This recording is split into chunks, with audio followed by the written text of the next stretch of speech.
I should have known something was off the very first time she handed me that little white pill.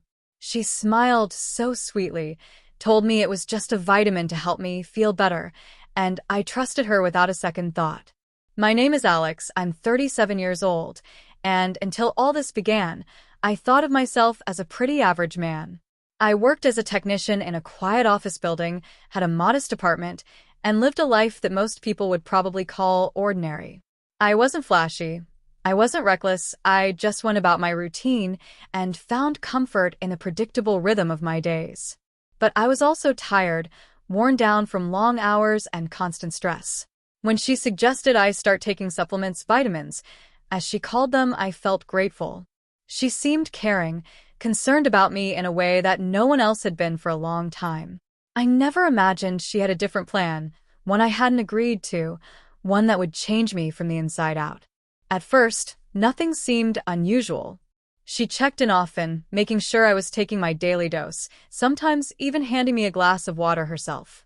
I figured she just liked looking after me, and I didn't think too hard about it.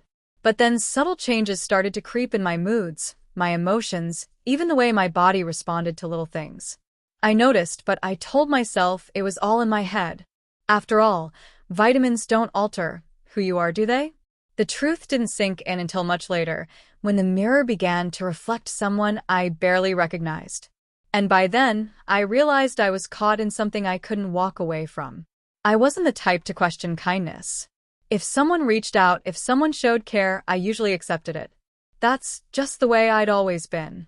Maybe that made me too trusting, maybe that's exactly what she counted on. Her name was Dr. Evelyn Carter. To most people, she was just a respected physician at a quiet suburban clinic, someone you'd visit for yearly checkups or minor prescriptions. But to me, she became something much more complicated, something I still struggle to define. She was intelligent, persuasive, and carried herself with this calm authority that made it difficult to argue with her. When she told you something was for your own good, it was hard not to believe her. I'd first met her when I went in for fatigue. Nothing dramatic, I just hadn't been sleeping well, and I felt constantly drained. She listened carefully, nodded, and gave me advice on diet and exercise. Then she said softly, "There's a simple way to give you a boost. Just a little supplement, a vitamin blend I prescribe to some of my patients. It helps stabilize energy and mood." I remember how relieved I felt in that moment. Here was someone with answers, someone who seemed to genuinely care about my well-being. She handed me a small bottle with neatly printed instructions, and I didn't even glance at the fine print. Why would I? She was a doctor. Doctors are supposed to help, right? The first week, I felt oddly light. It wasn't just physical, it was emotional. My irritability faded, and I noticed myself paying attention to things I normally ignored. A sunset outside my apartment window. The gentle sway of trees in the wind. Music I hadn't listened to in years suddenly made me tear up. I laughed it off, telling myself maybe the vitamins were improving my mood. But deep down, a strange unease began to stir. One evening, as I looked in the mirror brushing my teeth, I paused. Something about my face seemed different, subtle, but real. Softer, somehow. My skin looked clearer, smoother, almost like I'd started some expensive skincare routine without realizing it. I leaned closer, frowning, but then shrugged it off. "Better skin's a good thing," I muttered. "Don't overthink it." The changes were easy to dismiss at first. A little extra sensitivity, a strange shift in cravings, emotions that felt sharper than before. But when Evelyn checked in, her questions made me feel seen. "How are you sleeping?" she'd ask gently. "Any changes in mood? Energy?" I'd answer honestly, and she'd nod, jotting notes in that neat handwriting of hers. Every word from her lips carried this calm assurance. "You're getting better. Trust the process." So I did. What I didn't realize then, what I couldn't have guessed, was that the vitamins were never vitamins at all. They were something else entirely. Something designed not just to adjust my energy or mood, but to shift who I was at the core. And Evelyn? She wasn't just monitoring my health. She was watching me transform, step by step, under a plan I hadn't agreed to, a plan she had chosen for me. The second bottle arrived before I'd even run out of the first. Evelyn had arranged it so conveniently delivered right to my door, tucked neatly in a small padded envelope with her clinic's return address. I didn't question it. After all, she'd said consistency was key. But looking back, it was strange how invested she seemed. Most doctors don't personally call you every few days just to check in. She would ask things no other doctor had asked me before. "Have you noticed yourself feeling calmer?" she'd say, almost too casually. "Yes," I'd answer. "Actually, yeah. It's like I don't snap at small things anymore." And emotionally, she pressed once. "Do you find yourself connecting with people differently? Maybe feeling things more deeply?" I laughed, a little embarrassed. "Well, I cried during a commercial the other day. That's new for me." She smiled in that knowing way. "That just means it's working." Working. That was the word she always used, like there was some grand plan I wasn't fully aware of. But because she was a doctor, because she carried authority in every word she spoke, I told myself not to worry. Weeks turned into months. The reflection staring back at me seemed to change in ways I couldn't explain. My jawline looked less harsh, my posture felt different, even the way clothes fit seemed subtly altered.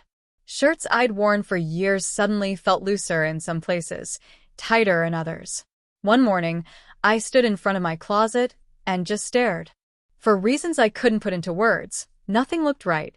The plain shirts and jeans I'd always worn felt dull, almost wrong. My hand hovered over a soft sweater I rarely wore. When I slipped it on, something inside me shifted. It wasn't dramatic, just a quiet sense of relief, like a puzzle piece sliding into place. That evening, Evelyn asked about my day. I hesitated, but finally admitted, I felt better wearing something softer. I don't know why. Her eyes lit up, though she kept her voice calm. "There's nothing strange about that, Alex. Sometimes our bodies and minds lead us toward what feels natural. You should listen." Her reassurance soothed me, but a part of me wondered, how could she know I'd even try something like that? The next week, I noticed my voice catching slightly when I raised it. Not dramatically, but enough that people at work tilted their heads as though hearing something unusual. My coworkers joked that I sounded like I'd caught a cold, but I hadn't. My throat felt fine. When I mentioned it to Evelyn, she only smiled faintly and said, "Adjustment takes time. Don't fight it." Adjustment.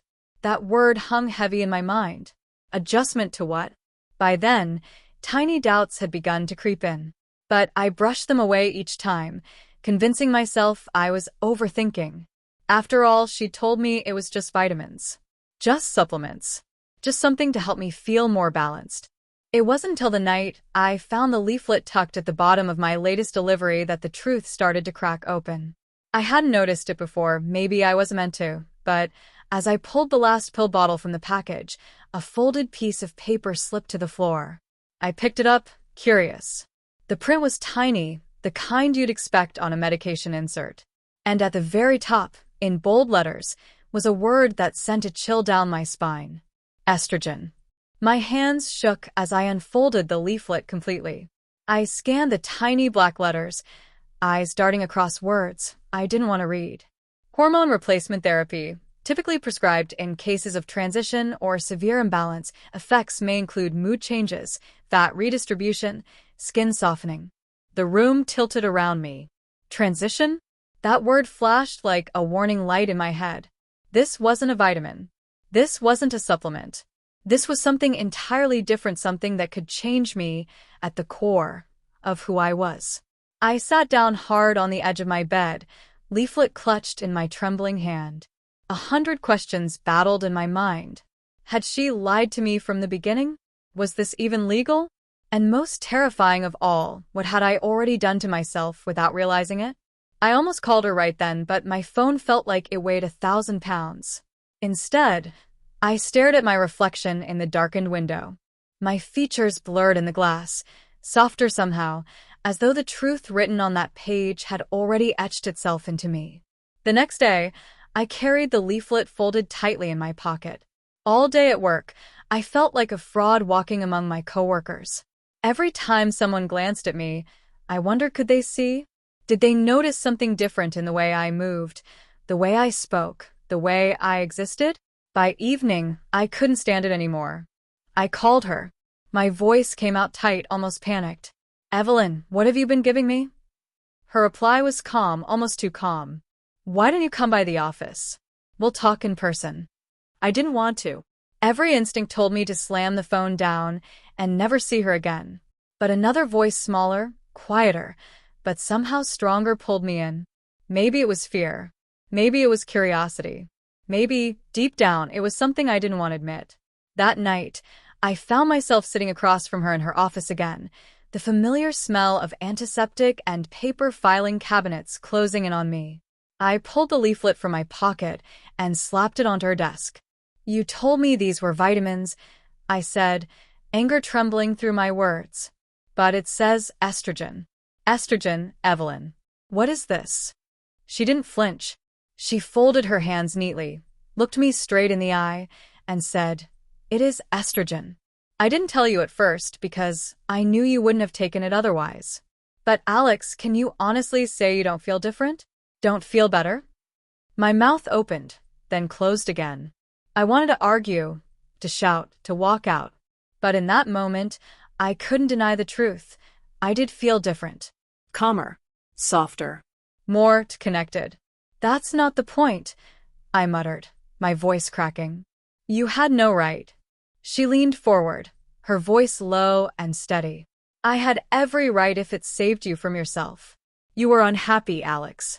Lost. Drained. Now you're alive in a way you weren't before. Tell me I'm wrong." I couldn't. The silence that followed was damning. And in that silence, a part of me realized I had already gone too far to turn back. I sat there in her office, my heart pounding so loudly I was sure she could hear it. My fingers pressed into the leaflet still lying on her desk, as if holding onto it could anchor me to reality. "You tricked me," I whispered. Evelyn tilted her head, her expression unreadable. "I guided you. You were drowning in your own exhaustion, Alex. You didn't see it, but I did. You needed change." I wanted to slam my fist down, to storm out and never return. But the weight of her gaze held me in place. And deep in my chest, a terrifying thought stirred. What if she was right? She leaned back in her chair, her voice dropping to that soothing, careful tone that had first disarmed me weeks ago. "You've already taken it long enough for your body to adjust. Stopping abruptly now could be worse. Just let it continue a little longer. Give yourself time to see where it leads." Her words seeped into me like warm liquid, filling every crack of my doubt. I hated that part of me agreed. After all, what choice did I really have? The changes had begun, whether I liked them or not. That night, lying awake in bed, I couldn't shake the memory of her steady eyes or the certainty in her voice. The leaflet sat on my nightstand like an accusation, but when I looked in the mirror, I saw something else. My skin did look smoother. My jawline felt less harsh. My eyes softer. And though fear curled tight in my stomach, another feeling pressed against it. Curiosity. By the end of that week, I was still taking the pills. Not because she forced me, not because I forgot to resist, but because a quiet part of me wanted to know what would happen next. It was the smallest of choices. One tiny, silent agreement. But it was the decision that would change everything. The days stretched into weeks, and I told myself it was temporary. A strange experiment, a mistake I'd eventually undo. But each morning, when I opened the small white bottle and let the pill rest on my tongue, the lie grew thinner. I kept glancing in mirrors at work, in the car, in the bathroom before bed, and every time, I noticed something new. My face didn't look harsher after a long day. The fine lines that used to carve around my eyes seemed to soften. Even the shape of my body, though subtle, felt less rigid. At first, I thought I was imagining it. But then a colleague, Marissa, paused as she handed me a file. "You look different, Alex. Rested. Did you change something?" I froze, gripping the folder too tightly. "No, just vitamins." The word burned on my tongue. Evelyn's word. And Marissa nodded as if it made sense, offering a warm smile before walking away. That night, I sat across from Evelyn in her office again. She studied me like I was one of her case files. You've noticed the changes, haven't you? She asked softly. I hesitated, then nodded. Yes. And people are noticing, too. I don't know if I like that. Her eyes gleamed, calm but unyielding. That's because you're used to hiding behind armor. What if the world saw you not the version you built, but the version you could become? I didn't ask for this, I muttered. She leaned forward, resting her chin lightly on her hand. Sometimes the best gifts aren't asked for. Sometimes they're given. I should have argued, but instead I sat there, silent, as her words wrapped around me. She spoke with the ease of someone who already knew the ending, and that unsettled me more than anything else. At home, the evidence piled up. My shirts didn't hang the same. My reflection looked less like the tired, rigid man I thought I knew and more like someone halfway caught between versions. And worse, I didn't recoil. Not completely. Some nights, I traced my fingers across my own cheek, surprised by the softness there. A part of me wondering, was this wrong, or was this simply hidden? Evelyn began framing everything as therapy. At first, it was easy to nod along. She'd been my doctor, my confidant, the one person who seemed invested in my well-being. So when she suggested new exercises, I told myself it was harmless. Confidence isn't just what you say, she explained one evening as we sat in her softly lit office. It's how you carry yourself. How you allow yourself to be seen. She stood, opened a drawer, and pulled out something neatly folded. A blouse. Soft, pale lavender, delicate fabric that seemed foreign in my hands. I blinked at it. You can't be serious. Her smile was calm, as if my resistance was a predictable step in her plan. It's only for here. No one else has to know. Call it roleplay if you like. A way to step outside the shell you've been trapped in. I should have refused. I wanted to, but her gaze never wavered, steady and reassuring. Against my own better judgment, I let her guide me to the small changing space. My hands shook as I unbuttoned my shirt, sliding into the lavender blouse. When I stepped out, Evelyn tilted her head, studying me as though I were a painting. Better, she said softly. Not complete, but closer. I flushed, gripping the edge of my sleeves. This is ridiculous. Is it? She countered. You tell me how you feel right now. The truth pressed against my chest like a weight. The fabric was light, unfamiliar, yet strangely comfortable. Different, vulnerable, and somewhere beneath the unease, I felt seen. I don't know, I whispered. She nodded, as though satisfied. That's the beginning. The next sessions built upon that. A little makeup, just to see how it changes perception. Shoes with a softer line. Exercises where I was instructed to speak more gently, to sit with ease rather than rigidity. Each time, I told myself it was temporary. A boundary I could step back from whenever I wanted. But each time, I crossed the line anyway. At work, I caught myself shifting my voice without realizing. At home, I lingered in the mirror longer than before, wondering what Evelyn saw that I couldn't admit to. The bottle of pills was almost empty by then, but Evelyn replaced it before I could even ask. Consistency matters, she reminded me. Transformation isn't built overnight. But you, Alex, you're further than you realize. Her certainty unnerved me, yet it also kept me from walking away. Evelyn believed in testing me in the real world. That became clear one Saturday when she invited me to meet her at a quiet cafe. I thought we'd just talk, maybe go over progress like always. But when I arrived, she had already placed a small paper bag on the chair across from her. Before we order, she said with a calm smile, go change in the restroom. Everything's inside. I froze. The cafe wasn't crowded, but it wasn't empty either. My pulse quickened as I pulled the bag closer. Inside, a soft cardigan, a skirt with an elastic waist, and a simple scarf. Nothing outrageous. Still, it wasn't me. You can't be serious, I muttered. Evelyn leaned forward, her tone patient but firm.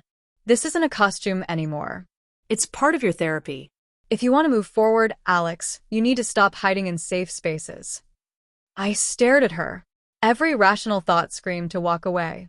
But the weight of her expectation and the strange pull of her approval kept me rooted. My legs carried me to the restroom before I fully realized what I was doing. Inside the mirror's reflection, I hesitated. The cardigan slipped over me easily, soft against my skin. The skirt was light, forgiving, almost too natural once it was on. When I tied the scarf loosely around my neck, I hardly recognized myself. When I stepped out, Evelyn's smile widened just a fraction. "Better," she whispered. "Now sit with me, like this is the most normal thing in the world." And that's what we did. She ordered tea, I ordered coffee, and we sat there as though nothing unusual was happening. My nerves buzzed with every glance from strangers, every brush of fabric against my legs. Yet no one laughed. No one pointed. A couple near the window hardly even noticed me. "See," Evelyn said softly. "The world doesn't end. The fear is louder than reality." But the fear didn't vanish. If anything, it burrowed deeper because she was right, and that scared me more than mockery ever could. From then on, the public tests became routine. Quick errands dressed in muted clothes Evelyn provided. Exercises where I was instructed to speak softly, to carry myself with subtle grace. Each time, I swore I'd stop. And each time I didn't. At night, I lay awake wondering what she was turning me into. And worse, why part of me didn't want it to stop. The first real sign wasn't dramatic. It was subtle, almost easy to dismiss. I noticed my shirts felt tighter across the chest, though I hadn't gained weight. My skin, usually rough and prone to dryness, felt softer when I brushed my hands against it. I told myself it was coincidence, stress, diet, anything but the obvious. But Evelyn's eyes told a different story. During our next session, she asked me to roll up my sleeves. I hesitated, but obeyed.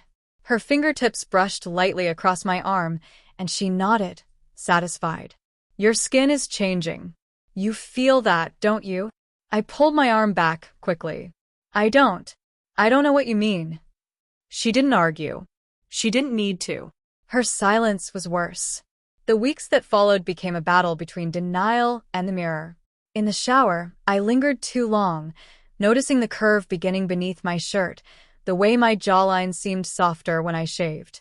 Even my emotions felt unstable. I found myself tearing up during a sad song on the radio, something I hadn't done in years. I tried stopping the pills. I shoved the bottle in a drawer and swore I'd never touch them again. For 2 days, I resisted. But on the third, Evelyn called. "You sound tired," she said calmly. "It's because your body is adjusting. Don't fight it, Alex. You'll only make yourself miserable." Her words burrowed into me, and that night, I reached for the bottle again. The relief, or maybe surrender, was instant. Soon, Evelyn escalated the exercises. She taught me how to apply concealer to hide the faint dark circles under my eyes. She insisted I practice wearing fitted tops at home, where no one would see but me. She even coached my speech, reminding me to soften certain consonants, to let my tone lift slightly at the end of sentences. I pushed back at times, my protest sharp but always hollow. "I never asked for this," I told her once, voice trembling. Her response was maddeningly steady. "Maybe not, but you needed it. Your body proves that." And she wasn't wrong. By the end of the month, my reflection looked different. Still me, but not the same me I remembered. My chest no longer flattened against my shirt. My face carried a faint softness. Even my hands seemed less harsh, the veins less pronounced. Each discovery left me dizzy, caught between fear and something I didn't want to name. Because buried under the panic was the smallest trace of wonder. Evelyn's control didn't come all at once. It was gradual, measured, like a tide rising so slowly you don't notice until the shore is gone. One morning, she arrived at my apartment with a shopping bag. I assumed it was for another session, maybe makeup, maybe more clothes.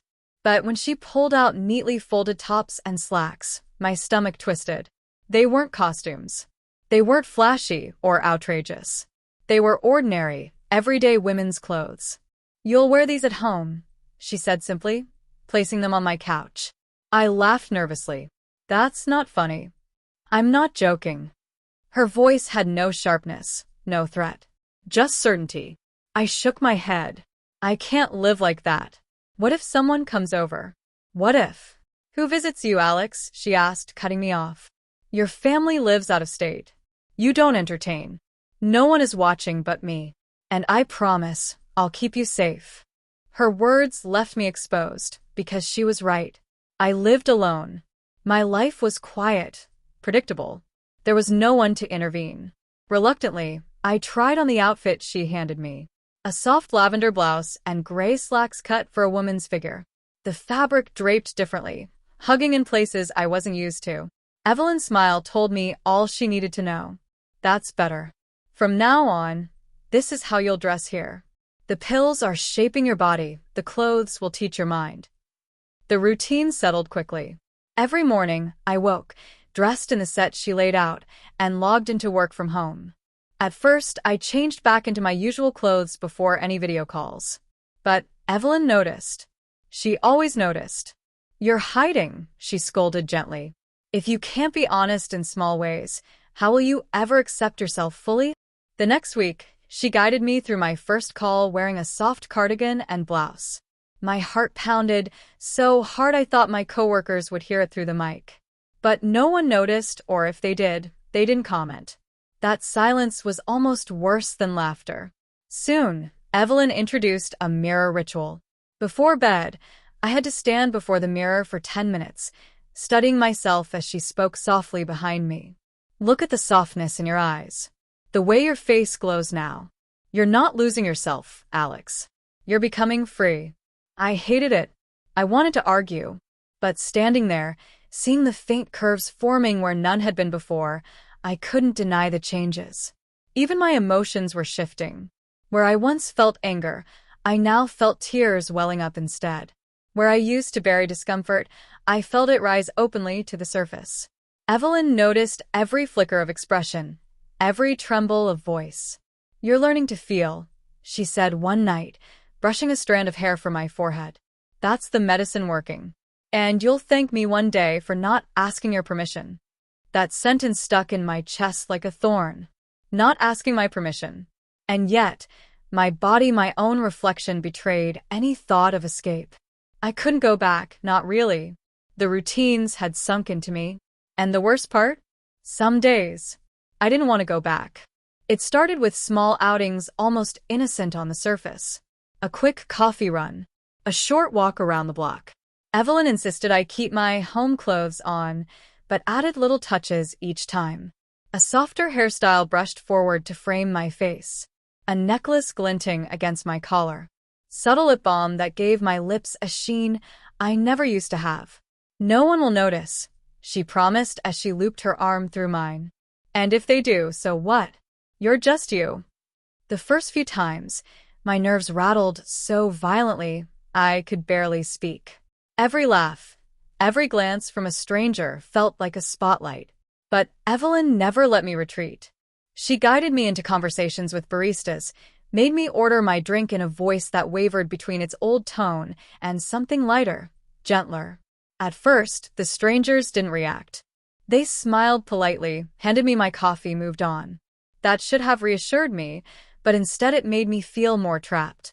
Because if no one cared, then I couldn't hide behind the excuse of being found out. One evening, she surprised me with tickets to a small local theater. It's dark inside, she said. No one will stare.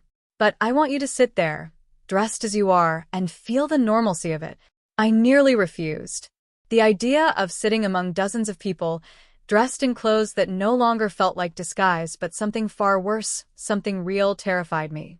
But Evelyn's hand on my shoulder carried a gravity I couldn't resist. Inside the theater, every whisper felt like it was about me. I tugged at the hem of my blouse, crossed my legs awkwardly, tried to shrink. Evelyn only leaned close and whispered, "Relax. You belong here more than you know."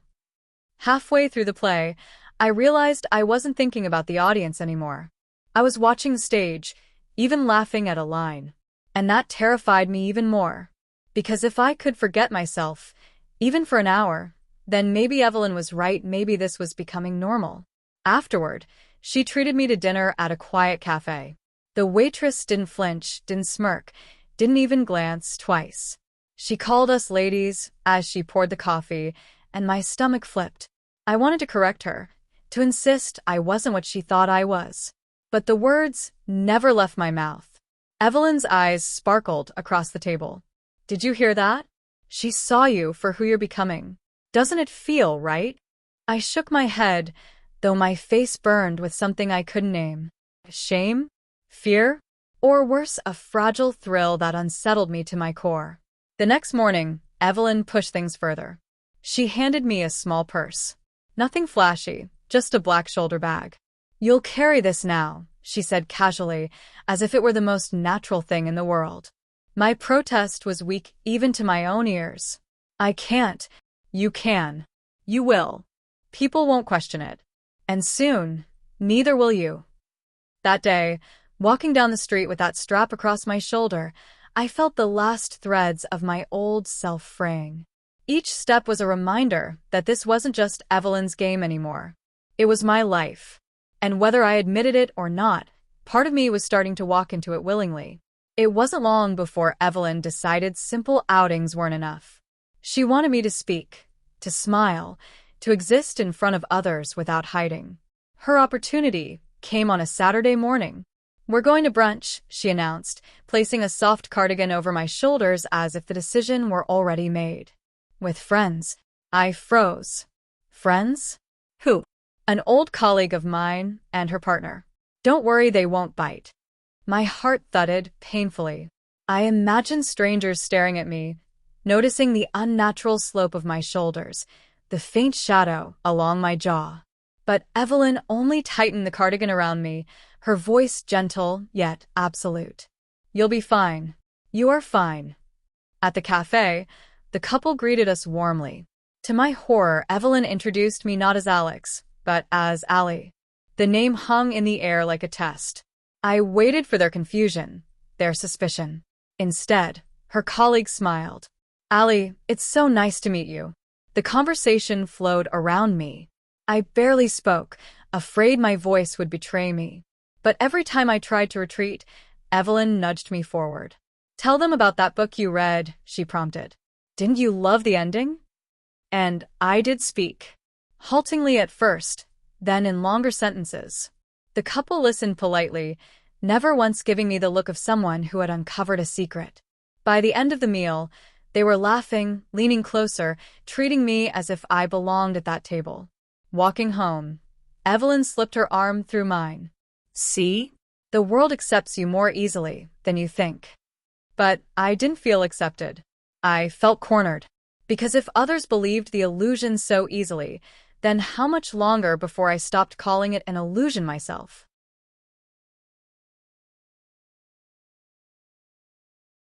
A week later, Evelyn took it further. She brought me along to a small book club she occasionally attended. You'll enjoy this, she promised as she adjusted a scarf around my neck. It's just a few women chatting over tea. Inside the cozy living room, I sat perched on the edge of the sofa, every nerve screaming. The women welcomed me warmly, handing me a cup of chamomile tea. They asked my thoughts on the novel, and though I stammered, they nodded encouragingly. Halfway through the meeting, one woman turned to me and said, Allie, I love your sweater. Where did you get it? I froze. The sweater was Evelyn's, chosen carefully that morning. Before I could stumble through an answer, Evelyn chimed in smoothly. She has such a good eye for these things, doesn't she? The words she rang in my ears like a bell. None of the women flinched. They accepted it without hesitation. And that acceptance was somehow more terrifying than judgment would have been. On the walk back, I whispered, You can't keep doing this. Evelyn's smile was soft but unwavering. I'm not doing anything, Allie. They are. The world is seeing you as you're meant to be. I'm just giving it a little push. That night, lying awake, I realized something chilling. My fear wasn't only of being discovered. It was of being embraced. Because if others kept calling me she, how long until I stopped correcting them? I thought the outside world was the battlefield. But Evelyn knew the real war would be won inside our home. It began subtly. A shirt of mine went missing from the laundry. Then another. When I asked, she smiled faintly. They were worn out. You wouldn't want to wear things that look shabby. But what replaced them wasn't mine. Blouses in soft fabrics appeared in my drawer. Slacks vanished, replaced by skirts that fluttered when I brushed past them. My closet slowly transformed into a stranger's, or worse, into hers. One night, when I came home late, I found a cardboard box by the door. Inside were my old sneakers, a stack of my t-shirts, and the leather jacket I'd had since college. A note rested on top, in Evelyn's looping script, "Donation pickup scheduled for tomorrow. Don't worry, darling, I've kept what suits you best." I stared at the box for nearly an hour. My instinct screamed to drag everything back to the closet, to protect what was left of me. But when Evelyn entered the room and kissed my cheek softly, whispering, "Trust me," my resistance crumbled. Over the following weeks, our home grew unfamiliar. The framed photo of me at a baseball game with friends disappeared from the shelf, replaced with a picture of us at a cafe, me in one of Evelyn's pastel scarves. The bathroom counter filled with moisturizers, scented lotions, and bottles of perfume that weren't hers. And then came the final blow. One Saturday morning, I went to grab my old shaving kit from the bathroom drawer. It was gone. In its place lay a sleek epilator, pink and white, humming faintly when I brushed the switch.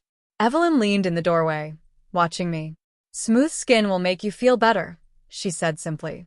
"It's more consistent with who you're becoming." "I'm not becoming anyone." The words shot out before I could stop them. My voice cracked, thin and uncertain, betraying me. Evelyn stepped closer, cupping my face in her hands. Her eyes were calm, unwavering. "Alex, or Allie, names don't matter.